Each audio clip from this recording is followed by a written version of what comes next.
CRIF presenta la entrevista en línea con William Meléndez.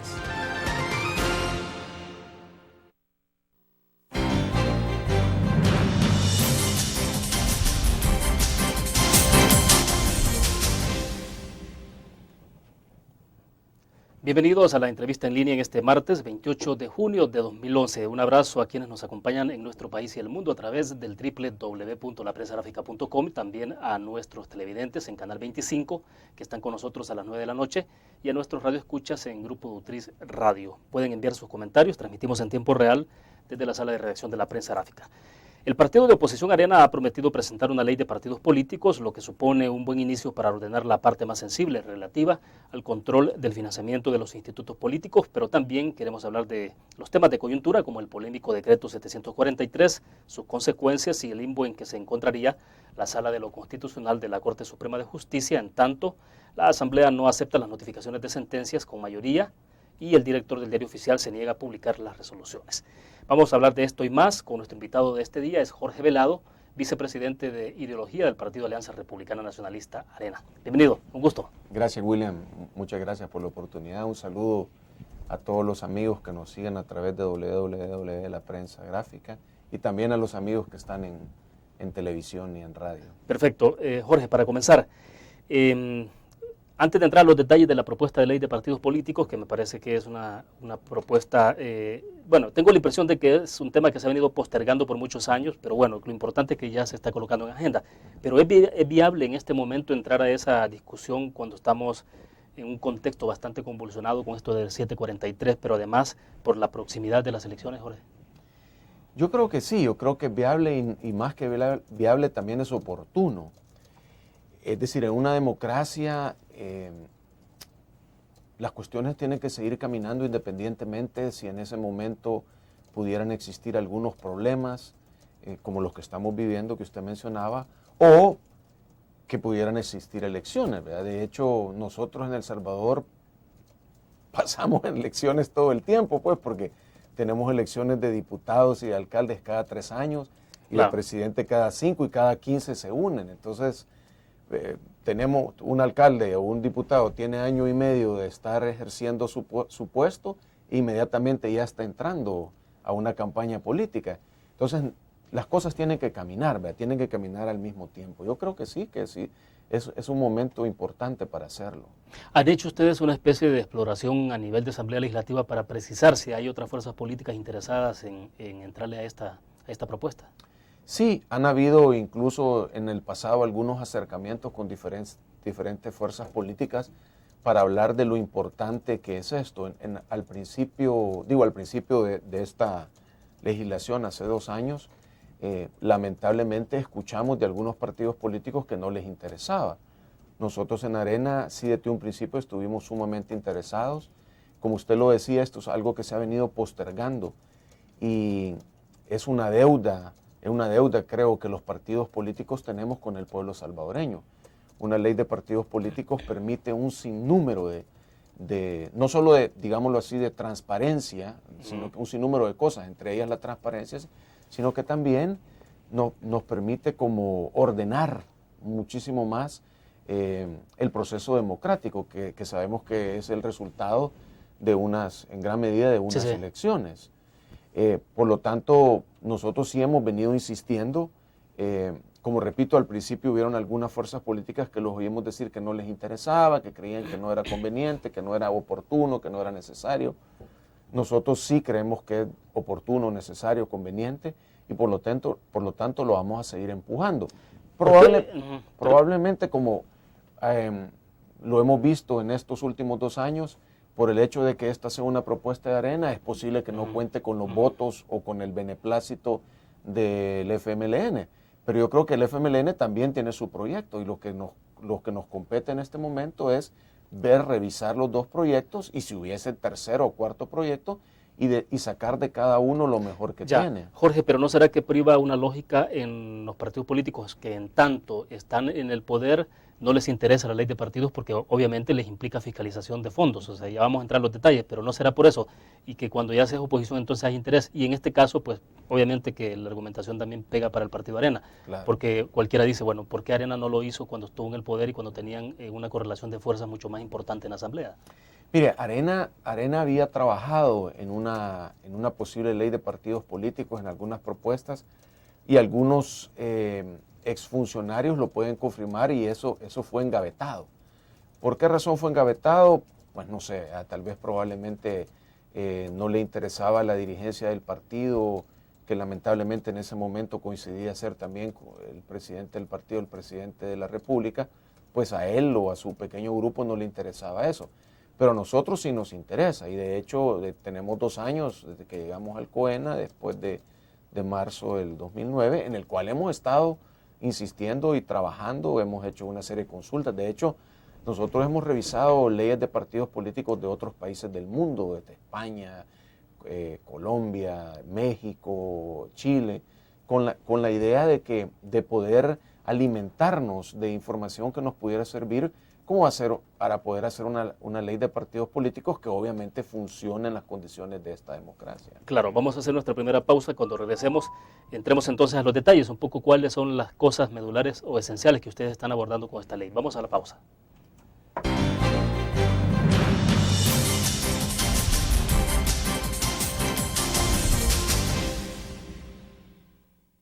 Con el Seguro de Salud de AXA Suiza, usted obtiene amplias coberturas y beneficios adicionales con las mejores tarifas.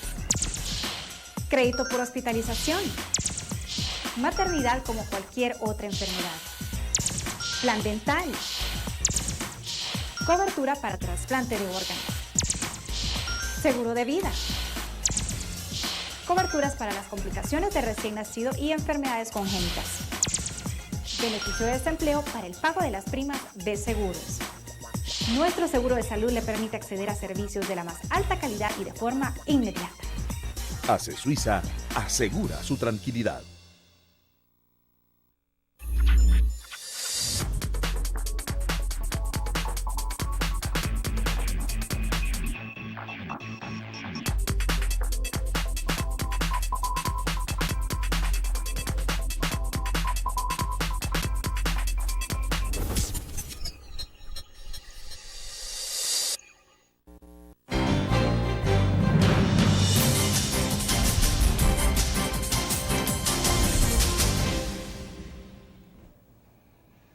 Bueno, antes de entrar a los detalles de esta normativa que ustedes proponen, Jorge, hay algunos comentarios en Facebook. Por ejemplo, Raúl Palacio nos dice: William, ¿podría preguntarle si no resulta inmoral a los partidos políticos recibir fondos del Estado para sus respectivas campañas y por qué no pueden hacerlo bajo sus propios recursos? Y bueno, Ricardo Humberto Contreras, que dice: interesante entrevista, William, no me la pierdo. Y Alex Sorto dice: William, pregunta para don Jorge, ¿qué piensa hacer Arena para quitarle el rótulo que le ha puesto la izquierda de, abre comillas, a Arena no le importan, solo le importan los ricos? Bueno, son dos puntuales. Una, la de Raúl Palacios, que tiene que ver con el financiamiento de parte del Estado. Bueno, don Raúl, yo creo que es interesante la pregunta. La verdad es que el financiamiento más grande de los partidos políticos no viene del Estado en este momento, sino que está viniendo de sus propios recursos, el sector privado, me imagino que ahora el FMLN con Alba Petróleos, etcétera. Creo que, al contrario, tal vez que si los fondos vinieran en su mayoría del Estado, si la ley de partidos políticos incluso limitara la cantidad de inversión que se debe de hacer en una campaña política, sería muchísimo más fácil transparentar. Porque, ¿qué sucede, por ejemplo? No quiero decir que así haya sido en el pasado, ni que sea así en este momento, pero ¿qué sucede si los fondos vinieran, por ejemplo, del narcotráfico, de la narcoactividad? Claro. Que viniera un narcotraficante y apoyara a un partido político para comprar su voluntad y que en el futuro lo apoyara o lo defendiera de alguna manera.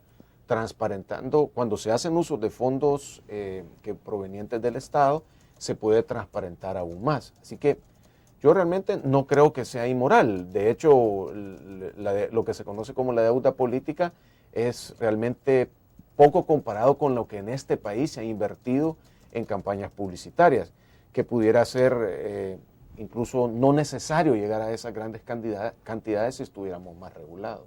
O sea que lo que nos está diciendo es que sería mucho más transparente entonces que incluso si es el Estado el que aporta más, Sí. porque el Estado fiscalizaría cada centavo que se le otorga a los partidos políticos. Correcto. Y no de la parte privada, pero bueno, pero ante eso no será mejor entonces entrarle a esa ley de partidos en todo caso.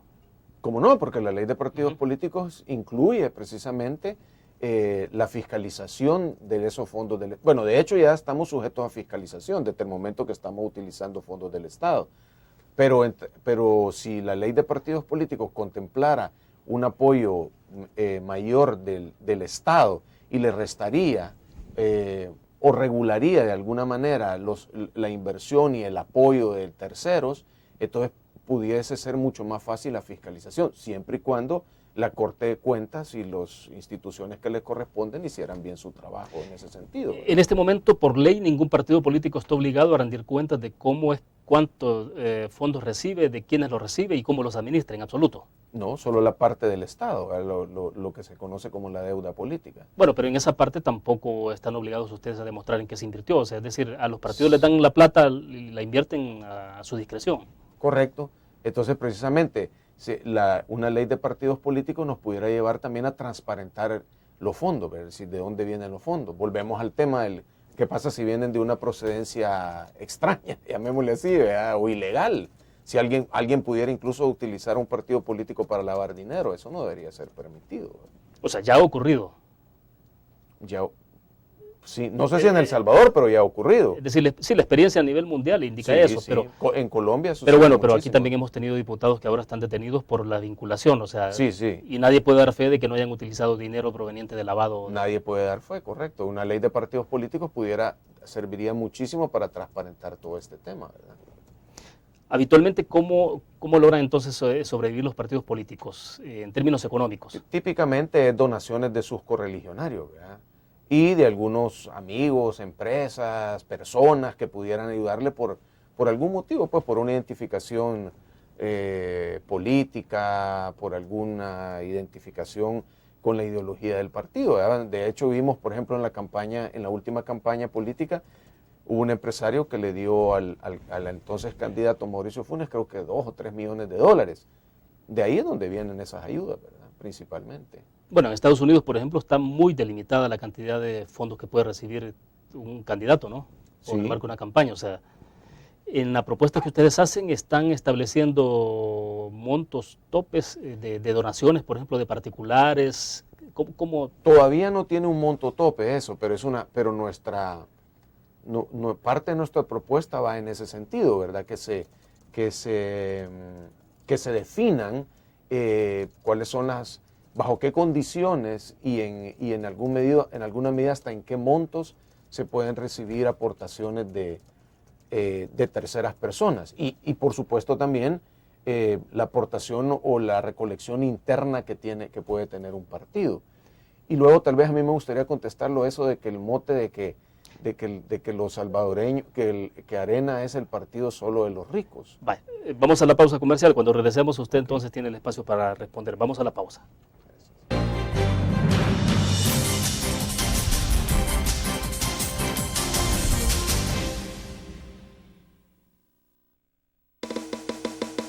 Tu periódico es dinero, porque ahora puedes pagar con la prensa gráfica.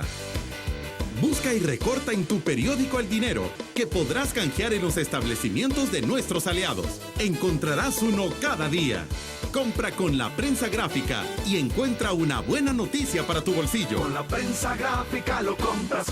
Con la prensa gráfica lo pagas. La prensa gráfica. Noticias de verdad.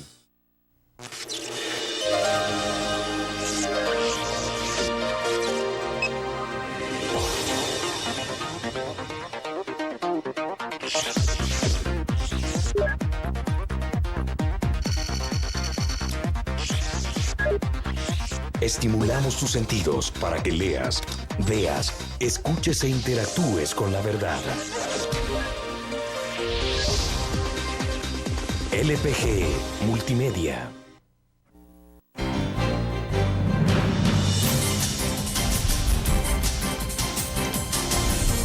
Digitales, sí. Bueno, me decía entonces, nos quedamos con su respuesta a la pregunta que planteaba el exhorto, que justamente el mote decía el que le ha puesto a la izquierda a Arena, que a Arena solo le importan los ricos. No, yo creo que don Alex tiene toda la razón, ¿verdad? La izquierda nos ha querido como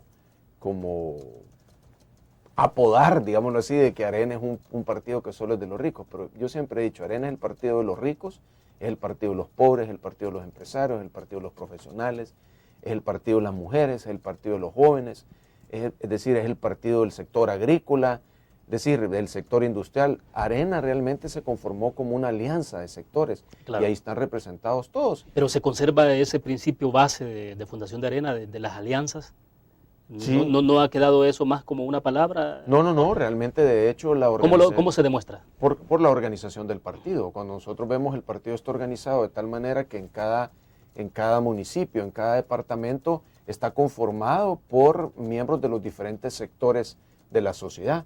Y de ahí pues que es tan agradable llegar a algunos lugares en los cuales uno se encuentra con gente de todos los niveles. Pues algunas veces yo he subido en mi Facebook fotos y pongo la pregunta, ¿es esta gente rica? ¿Es Arena el partido de los ricos? Cuando uno ve que la fortaleza más grande, la fuerza más grande de votantes que tiene Arena, precisamente es en la clase más necesitada y más pobre de este país. Si Arena perdió votos en las últimas elecciones, fue tal vez en la clase media y en los cascos urbanos, pero donde está la mayoría de gente pobre, ahí Arena mantuvo su voto duro y más. ¿Y por qué cree que la gente vota? ¿Por ideología, vota por identidad política o vota por el estómago? Es decir, por el hambre que puede tener en un momento determinado, por el nivel de resentimiento que pueda tener con un partido político porque no le ha resuelto o no ha respondido a las expectativas. Yo creo que los salvadoreños hemos ido madurando y el voto es una mezcla de todas esas cosas, ¿verdad? Hay un grupo de gente que vota por ideología porque considera pues que nunca va a votar diferente a lo que piensa. Hay otra gente que sí vota por las necesidades, como usted lo dice, por el estómago, pero es decir, notamos cómo nuestra democracia ha ido evolucionando, ¿verdad? Por ejemplo, en la última oportunidad vimos una gran cantidad de gente que lo que votó por un candidato, tal vez no por el FMLN, sino por el candidato Mauricio Funes, considerando que iba a encontrar algunos cambios, alguna evolución grande, que ahora está decepcionado y que el mismo presidente lo ha aceptado, esa es otra historia. Pero de igual manera, esa gente es probable que en la próxima elección castigue al FMLN y al presidente Mauricio Funes por no haberle cumplido. Pero yo no me atrevería a decir que hay una sola razón por la cual la gente vota. Bueno, algunos querrán ir al muro de los lamentos, ¿no? Eso está ocurriendo, pero díganos, Jorge... y por eso lo echaron, dice. Interesante.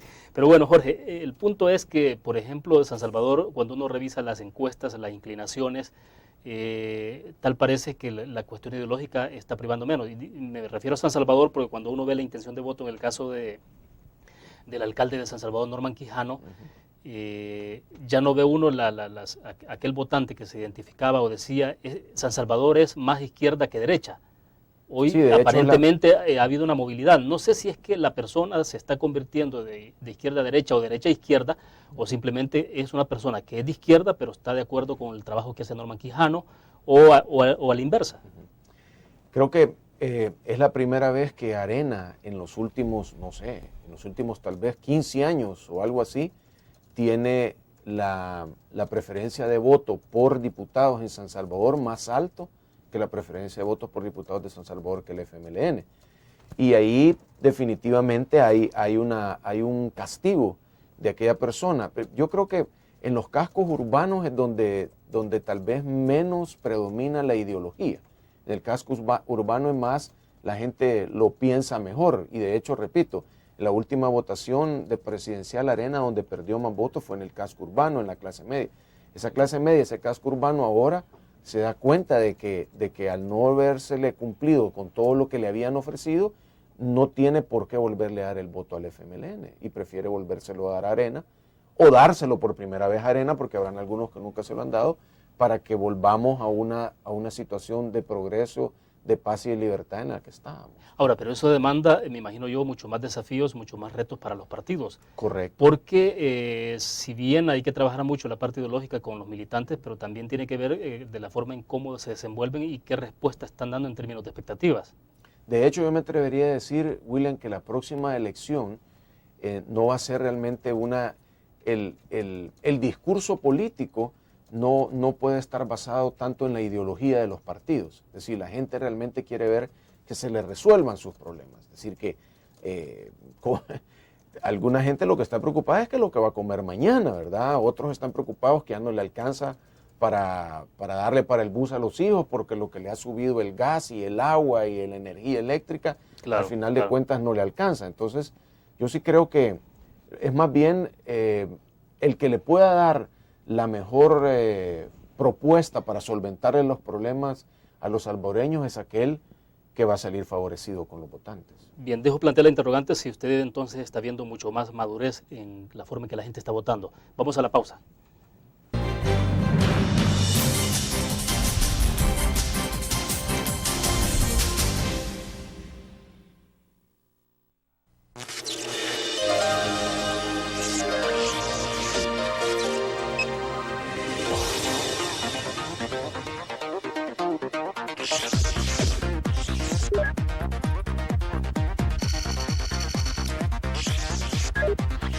Estimulamos tus sentidos para que leas, veas, escuches e interactúes con la verdad. LPG Multimedia.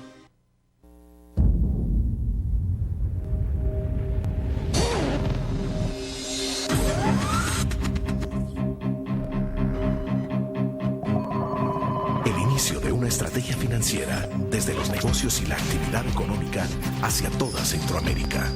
El Economista Regional, una revista especializada donde encuentras el panorama empresarial y los principales movimientos financieros.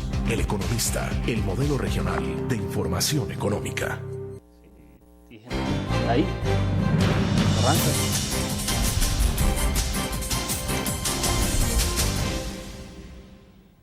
Bien, le consultaba entonces, ¿usted cree que sí, lo que tenemos para 2012 es un votante mucho más maduro, mucho más pensante, más reflexivo? Y mucho más exigente también. Y esto del tema ideológico, entonces, ¿cómo enfocarlo? Usted es vicepresidente de ideología y de repente cuando uno ve en los partidos principales, Arena y FMLN, los institutos de formación ideológica, me parece que han ido un poco en decadencia en los últimos años. Bueno, usted me corregirá si estoy equivocado, pero tengo la impresión de que ha habido menos formación ideológica dentro de los partidos políticos. ¿Qué es lo que está pasando en ese nivel? No. Pero vuelvo con la pregunta, si hay un votante entonces mucho más maduro. Sí hay un votante mucho más maduro, definitivamente. Es un votante mucho más pensante. Es decir, estos últimos 20 años al salvadoreño le había generado una cantidad de desarrollo. Las oportunidades de estudiar, que alguien pudiera decir, vaya, por ejemplo, el hecho que hayan habido más universidades privadas de todo nivel y en todo el país, porque ahora ya no solo encontramos universidades en San Salvador, Santana y San Miguel, sino que encontramos universidades en Cabañas, en Chalatenango, en departamentos que son tal vez de menor población, pero sí que necesitaban de educación superior, con la ventaja que ahora los estudiantes ya no tienen que venir a las ciudades principales, sino que se quedan cerca de su casa estudiando. Ha habido posibilidades porque se dieron, digamos, todos los factores para que también los que invertían en las universidades lo hicieran. Entonces la gente ahora está mucho más preparada. El otro día leía que hay 1 millón de usuarios de Facebook, por ejemplo. Exacto. Ya superó el millón, sí. Ya superó el millón. No sé, creo que son 3 o 4 millones de 3 millones, creo, de usuarios de computadoras en algún momento, pues, que no necesariamente es que la tengan, pero pueden ir a un cibercafé, que tienen una dirección electrónica. Y toda esa gente ahora no votan como un borreguito. Ellos están pensando, tienen un criterio propio. Y esa gente que tal vez se había vuelto más exigente, pues, porque ahora quería, pues, una computadora para sus hijos, un televisor extra en la casa, otro carro, etcétera, etcétera. Es gente que votó pensando en que quería de alguna manera llenar todas sus expectativas que en los últimos años no se le habían estado llenando porque la misma crisis económica, etcétera. Entonces sí, la gente ya no está pensando en eso. Ahora, la segunda parte, Nosotros en Arena sí hemos trabajado muchísimo en el Instituto de Formación Política, que es el INFOP. El INFOP, que valga decir, depende de la Vicepresidencia de Ideología, mantiene una cantidad de seminarios a sus bases, a las bases del partido. Ahora, lo que pasa es que nosotros, yo diría que el FMLN es un partido que está mucho más ideologizado que Arena. En Arena hemos visto cómo hemos ido evolucionando conforme las necesidades del país. El mismo tipo, digamos, de personalidad y de preparación que tuvieron nuestros diferentes presidentes se fueron adecuando en su momento a las necesidades del país, mientras que el FMLN sigue hablando de lo mismo, sigue hablando de cambios, de cambiar la democracia a una democracia participativa, sigue hablando de, bueno, hemos oído ahora al presidente la semana pasada decir una cosa que a mí realmente me sorprende, y es que un periodo no es suficiente para echar a andar todos los proyectos que les habíamos propuesto. Entonces, ¿qué quiere? ¿Que lo elijamos para un segundo periodo? Es decir, todas esas cosas, yo creo que el FMLN sigue siendo como muy duro, pues está totalmente aferrado a su posición de izquierda. Y nosotros en Arena hemos sido mucho más flexibles y hemos venido evolucionando. Bien, tengo otras preguntas acá sobre los temas que hemos abordado en los segmentos anteriores. Moisés Rivera de San Salvador dice, pregunta para tu invitado, ¿cree que el crimen organizado o narcotráfico ha penetrado a los partidos políticos? Yo creo que no necesariamente los partidos políticos directamente, pero sí algunas personas de los partidos políticos, si usted lo mencionaba hace un rato. Ya hay un par de diputados cuestionados, pues tenemos un diputado preso en los Estados Unidos. Hemos visto algunos reportajes en periódicos y en medios electrónicos de personas que están en el quehacer político que están relacionados directamente. Y luego uno se pregunta algunas veces cuando ve partidos políticos que han recientemente salido a la luz y que tienen una cantidad de dinero impresionante, y entonces dice, bueno, ¿y de dónde vendrá el dinero? Yo no estoy diciendo que específicamente tenga que venir ahí, pero uno lo sospecha, ¿verdad? Las relaciones que existen, etcétera, ¿verdad? Perfecto. Bueno, ahí Alexander Antonio Martínez Ortiz nos está preguntando por el 743. Lo vamos a dejar esto para más adelante. Pero hay dos preguntas ahí que están relacionadas a lo que hemos venido conversando. Mario Fuentes dice, lo mejor que debería de hacer Arena es cambiar sus dirigentes. Ya es hora de que le den oportunidad a otras personas. El partido poco a poco va decayendo y si dicen que es un partido de alianzas, entonces empiecen a hacer cambios internos que ya es necesario. Ese es un punto. El otro es de Carlos Quintanilla. Dice, así como habla de castigar, así van a castigar al Partido Arena por no querer cambiar a tantas personas que están dentro del partido. Dice, si no quieren que las personas empiecen a pasarles facturas, cambien a sus dirigentes. Y dicen ahí, dice Carlos, que hay que comenzar con el señor Cristiani. Bueno, obviamente un partido político, al igual que toda institución que quiere sobrevivir, tiene que tener un cambio permanente, ¿verdad? Aquel famoso dicho que el agua que se estanca se pudre, ¿verdad? Y nosotros en Arena obviamente no nos podemos estancar. Yo diría que Arena ha tenido los dirigentes de acuerdo a las condiciones del momento. En lo personal, como arenero y además como miembro del COENA, yo le tengo un agradecimiento especial al expresidente Cristiani y actual presidente del partido, porque él vino, en buen salvadoreño, vino a poner la cara, el pecho y el lomo en un momento en que el partido estaba pasando una situación sumamente crítica. O sea, no fue el presidente Cristiani el que decidió o pidió participar en este momento. Exactamente, a él se le pidió, un grupo de gente le pidió, dirigentes del partido le dijeron, mire, necesitamos un liderazgo fuerte, precisamente porque sabemos que vamos a entrar en un proceso en el cual es probable que hasta vamos a perder algunos miembros del partido, porque la argolla que antes manejaba el partido no va a estar contenta con los cambios que queremos hacer. Pero también se nos ha dado oportunidades a gente nueva, pues, que tal vez hemos sido areneros toda nuestra vida, pero que nunca habíamos tenido un puesto de dirección alto dentro del partido.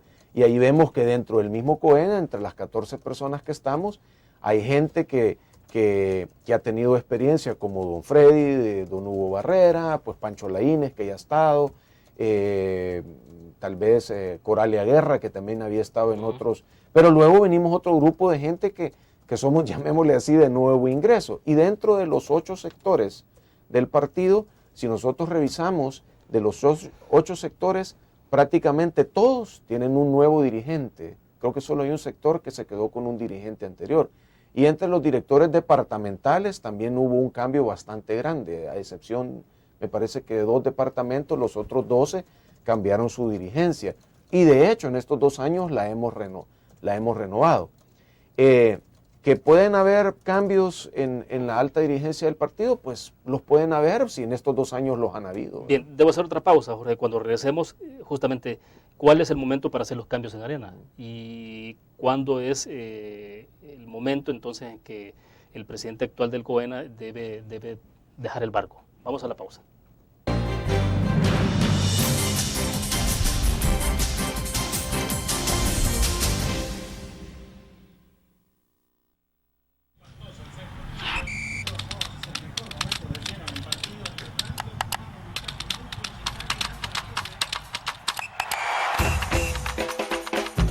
La emoción del deporte está en www.elgráfico.com. Ingresa al nuevo escenario deportivo y descubrí toda la pasión del deporte. Fotos, videos, fichas y resultados de las mejores ligas del mundo. Elgráfico.com. Conectados por deporte. Learn. La revista más innovadora y moderna de todos los tiempos. Única en su estilo, creativa. Un espacio exclusivo y reservado de entretenimiento y diversión, llevada al máximo. Learn. Time Out, Movie, lo mejor de la cartelera. Art. Shopping, la guía de la moda. Go, viajes cortos fuera de la ciudad. Blur.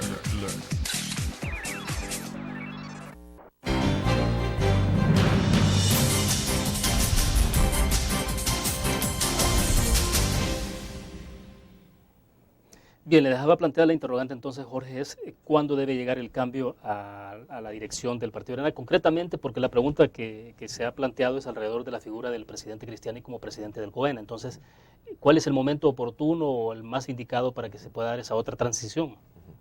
Es difícil decir exactamente cuánto es el momento oportuno.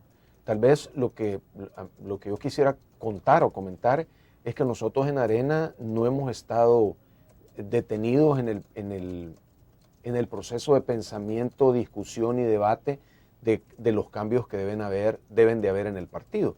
De hecho, yo me atrevería a decir que una cosa que este COENA está obligada a dejarle al partido es la institucionalidad del partido.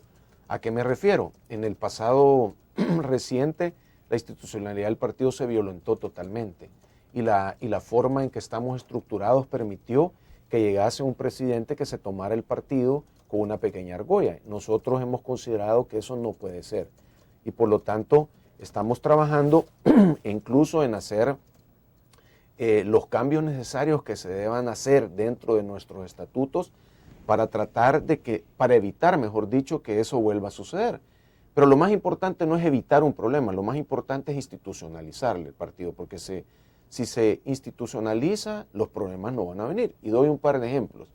Nosotros siempre nos hemos preguntado si no será que la forma en que está organizado el COENA es demasiado electoral, es decir, está hecho para elecciones. Invitamos hace más o menos un año a 4 partidos de diferentes países del mundo, bueno, de Latinoamérica, a que nos vinieran a contar cómo estaban organizados y encontramos muchas similitudes, pero también encontramos muchas diferencias y hemos estudiado esas diferencias y nos hemos cuestionado realmente todo eso. Pues nos hemos cuestionado si, por ejemplo, si en el partido no debería de existir, además de un presidente, un secretario general, por ejemplo, o si el partido no debería de estar su alta dirección dividida, así como en El Salvador hay 3 órganos del Estado, para evitar que se haga solo la voluntad de alguien. Nosotros y el presidente Cristiani. Pero es un poco por el traumatismo que generó la administración pasada, ¿no? Yo creo que en alguna medida sí, pero también era una deuda que los estatutos del partido se habían hecho, hoy van a ser 30 años este año, pero se habían hecho algunas pequeñas reformas. Y de nuevo, el agua que se estanca se pudre. Nosotros lo que tenemos que ser es un partido moderno en movimiento. Y el mismo presidente Cristiani ha estado de acuerdo en que hay algunas cosas que se tienen que hacer. Y estamos trabajando. Lo que pasa es que también, lamentablemente, pues donde hemos abierto una puerta, estalla una bomba y en algunas veces nos hemos atrasado. Y la otra cosa también es que en Arena, a diferencia, por ejemplo, de un partido como el FMLN, las personas que integramos la alta dirección del partido, somos personas que no le dedicamos el 100% de nuestro tiempo al partido. Tenemos un trabajo y le dedicamos una buena parte de nuestra vida al partido, pero no estamos a tiempo completo, no tenemos un sueldo, y eso algunas veces hace que algunas cosas trabajen un poquito lentas. Bueno, pero en lo que resta para las elecciones de 2012 habrá que seguir abriendo puertas, pero bombas ya no habrá, ¿o sí? Bueno, ahorita acaba de haber un gran bombazo con todo este problema de la institucionalidad del país, ¿verdad? Y la amenaza que hay ante la democracia. Sí, de acuerdo, yo me refiero más a la parte interna. No, internamente yo creo que no, ¿verdad? Las cosas van caminando bastante bien, ¿verdad? Amplíenos un poco más la idea que tiene sobre ese COENA que es demasiado electoral. ¿A qué se refiere concretamente? A que la estructura de la organización misma del partido, a que hay un vicepresidente de campaña, pero campaña, ¿cuándo estamos en campaña? A que hay, por ejemplo, una persona encargada de comunicación y transporte. Bueno, pero la comunicación y transporte está más relacionada con la campaña política. Entonces, da la impresión que solo hacen algo cuando está la coyuntura. Es decir, si es de campaña, solo cuando viene una campaña electoral y luego entonces como que no se sabe qué hace el funcionario. Digamos, pero es al contrario. La gente hace muchísimo más que solo estar encargado del transporte y el otro solo encargado de la campaña política. Entonces ahí probablemente lo que necesitamos es definir aún mejor los roles que cada uno de los miembros del Consejo Ejecutivo deberían de tener o tienen. Perfecto, vamos a hacer otra pausa, regresamos.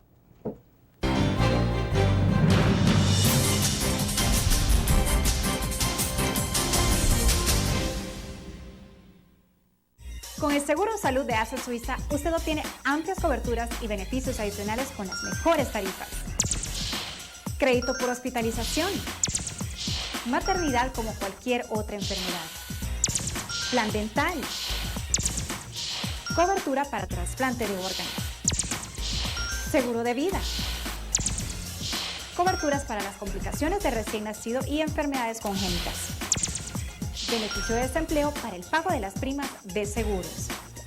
Nuestro seguro de salud le permite acceder a servicios de la más alta calidad y de forma inmediata. Asset Suiza asegura su tranquilidad.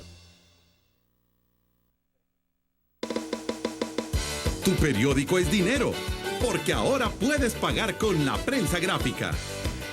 Busca y recorta en tu periódico el dinero que podrás canjear en los establecimientos de nuestros aliados. Encontrarás uno cada día.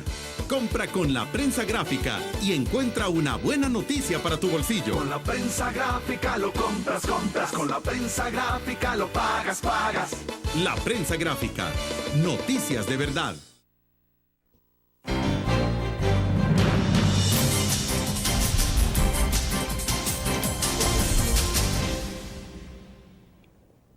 Bueno, ahora sí quiero que hablemos un poco, Jorge, sobre todo el tema que tiene que ver con institucionalidad a propósito del 743, que justamente Alexander Antonio Martínez Ortiz nos pregunta en el Facebook, dice, perdone si estoy fuera del tema, pero si pueden explicarme qué es el decreto 743, qué significa, qué afecta, leo y escucho de esto, pero no entiendo. No sé si en breves palabras usted puede explicarle a Alexander esto. El 743 simple y sencillamente lo que hace es cambiar la forma de votación dentro de la sala de lo constitucional a un voto unánime para ciertas cuestiones y siempre deja también la posibilidad de un voto por mayoría para otros temas.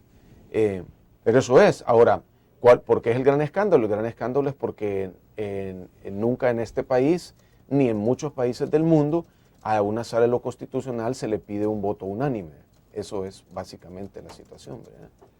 Jorge, no sé si escuchó usted ayer los 4 magistrados de la Sala de lo Constitucional, a excepción de Néstor Castaneda, aparecieron en diferentes medios de comunicación y han dado opinión. Y uno escucha frases, por ejemplo, como que no queremos pagos de favores ni engavetamiento de expedientes, que la armonía se sustentaba en componendas, en los pagos de favores, que antes las cosas se manejaban diferentes y que ahora no. Es decir, ha habido una cantidad de planteamientos ya de los magistrados de la Sala de lo Constitucional.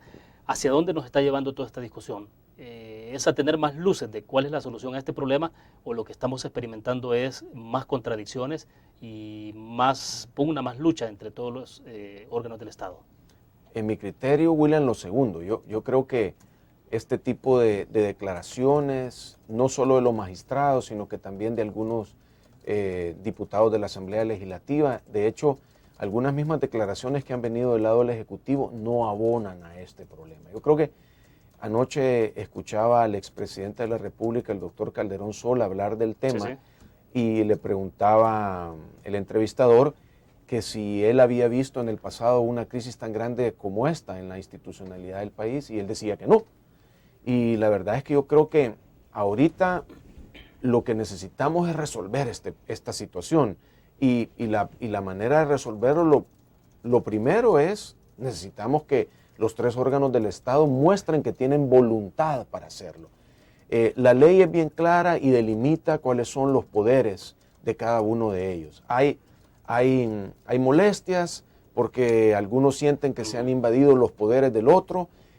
Muy bien, pero entonces es un momento de hacer un alto en el camino, de despojarnos, digamos, de esa intolerancia por un lado, de algunas actuaciones un poco prepotentes, de todos, no estoy hablando exclusivamente de algunos, y decir, bueno, señores, es primero la institucionalidad y la democracia de este país y trabajemos en conjunto para ponernos de acuerdo. Que ponernos de acuerdo no quiere decir invadir las responsabilidades y atribuciones del otro. Ponerse de acuerdo es simple y sencillamente decir algunas cuestiones, pues, en donde, claro, bueno, respetémonos estos límites. Sí, sí. Pero hoy por hoy no hay ninguna señal que vaya orientada hacia eso. No sé, hubo una reunión hace 2 semanas entre los magistrados y los representantes de los partidos políticos. Ayer entiendo que se reunió Sigfrido Reyes con el presidente de la Corte Suprema también, pero lo que uno observa desde fuera es menos avance. Es decir, no vemos que haya, parece, disponibilidad. Hay menos avance y lejos de haber avances hay más distanciamientos, porque si usted y yo tenemos un conflicto y yo de repente le digo a su vecino que usted me cae mal, él se aleja. Entonces, en este caso, aunque no se están diciendo que se cae mal, pero vaya, había una reunión, entiendo, para el viernes de la semana pasada que fue cancelada. No sé si es la reunión que se tuvo ayer, la desconozco. Pero lo cierto es que puede llegar un momento en que aquí se detenga todo, pues, es decir... ¿No se ha detenido ya una parte de esto? Es decir, si la Sala de lo Constitucional emite una sentencia en este momento, pero la Asamblea Legislativa no está aceptando las notificaciones.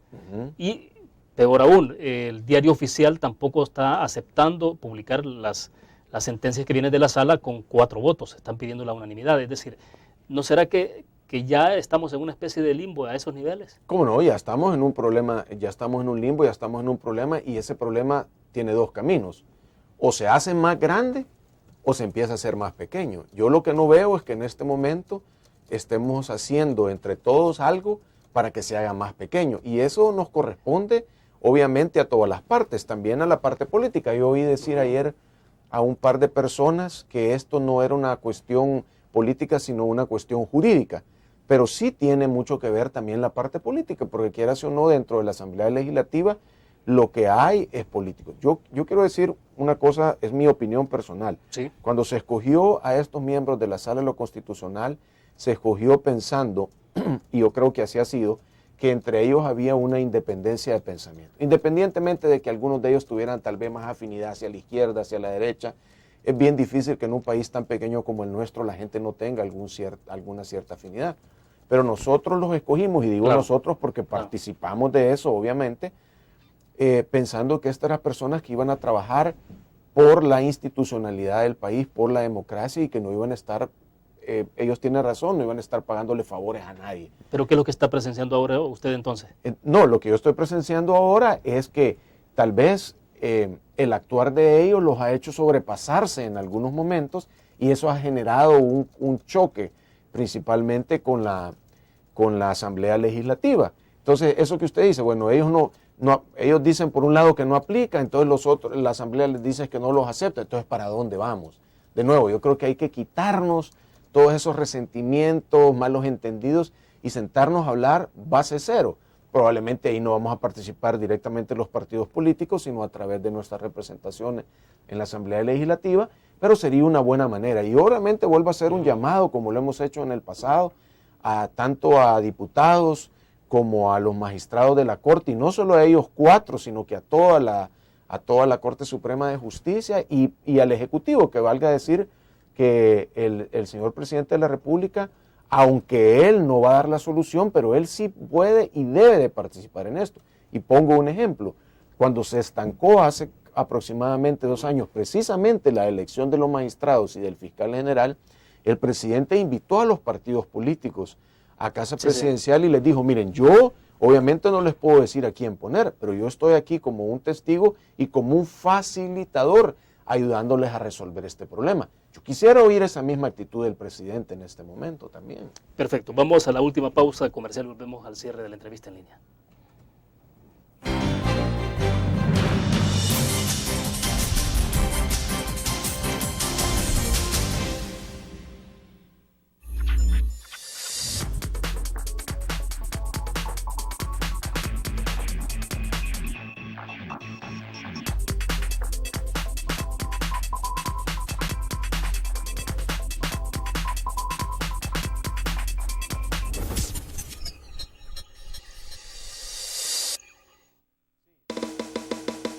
Tu periódico es dinero, porque ahora puedes pagar con la prensa gráfica. Busca y recorta en tu periódico el dinero que podrás canjear en los establecimientos de nuestros aliados. Encontrarás uno cada día. Compra con la prensa gráfica y encuentra una buena noticia para tu bolsillo. Con la prensa gráfica lo compras, compras. Con la prensa gráfica lo pagas, pagas. La prensa gráfica. Noticias de verdad.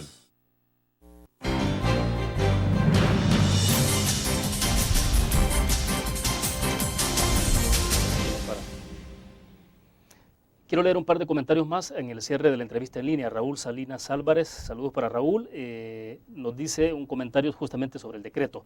Antes del decreto 743 en nuestro país pensábamos que nada peor que la delincuencia podía ocurrir, pero de nuevo los políticos tradicionales, entre paréntesis, de todos los partidos, ganan presencia mediática para su autodestrucción. Este acto de ilucidez mental es lo que faltaba a esta subcultura para su total desacreditación. Hay que hacer un llamado a quien corresponda, a quien se quiera hacer cargo de deshacer este nudo ciego de repetidas inconstitucionalidades para que aglutine, dice, y lidere una revolución pacífica que transforme nuestro país. Es el momento de donde menos nos imaginamos puede venir el cambio y espero que sea para salvar la institucionalidad y por ende la economía y el país en general. De acuerdo, totalmente de acuerdo con lo que dice don Raúl. Tenemos que tener una participación activa todos, ¿verdad?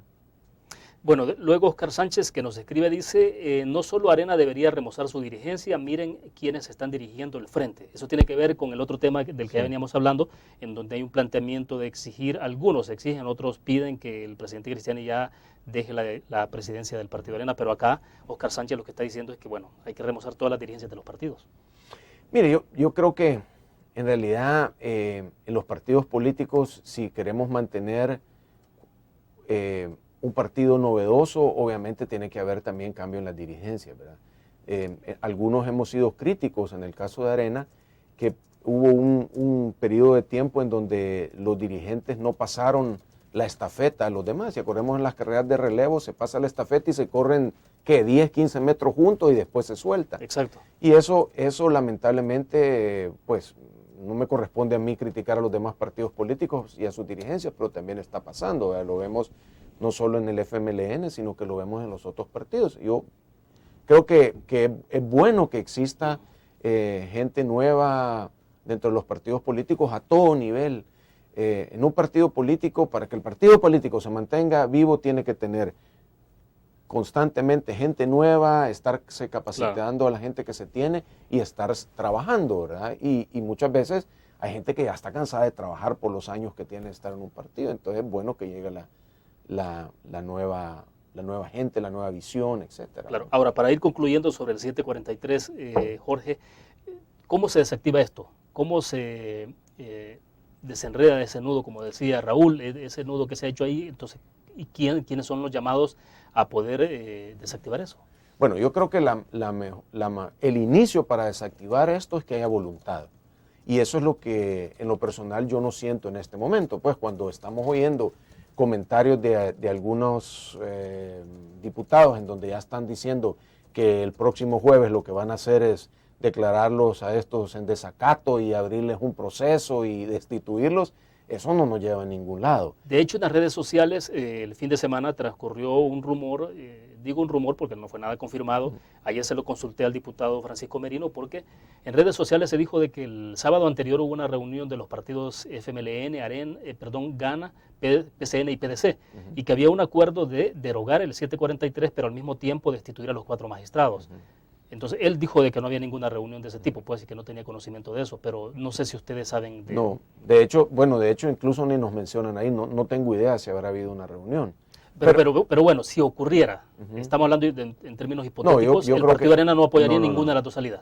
No, es decir, nosotros no podemos apoyar que se destituya a los magistrados de la Sala de lo Constitucional. ¿A qué vamos a llegar? Pues, o sea, entonces sí entramos en un problema terrible para la institucionalidad y la democracia. Eso sería, como también lo decía anoche el doctor Calderón, solo un golpe de Estado, solo que ahora al órgano judicial, así como en el órgano legislativo dieron un golpe de Estado hace como un año cuando cambiaron toda la configuración de la junta directiva, etcétera, y le dieron pues validez y representación a un partido que ni siquiera había participado en las elecciones. Igualmente pasaría ahora. Yo creo que nosotros en Arena no estamos dispuestos a nada de eso, pero contestándole al amigo que escribe, yo pienso que lo primero que hay que tener es voluntad de hacerlo.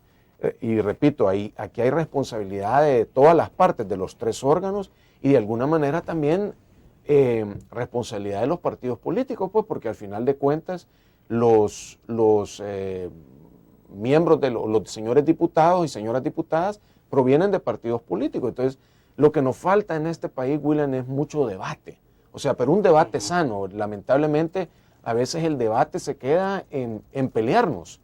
Y no, puede haber debate, usted puede ser de una manera, yo pienso de otra.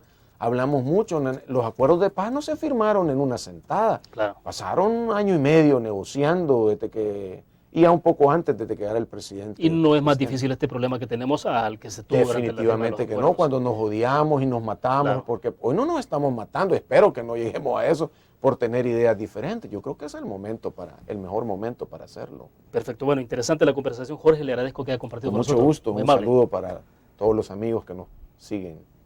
Perfecto, bueno, terminamos de esta forma la entrevista en línea. Les adelanto que para mañana entonces sí tendremos el tema de Oscar del Santo. Estaremos hablando con un profesional del 2.0 sobre el tema de informática, redes sociales, el marketing online. Ese será nuestro tema de mañana. Nos vemos entonces.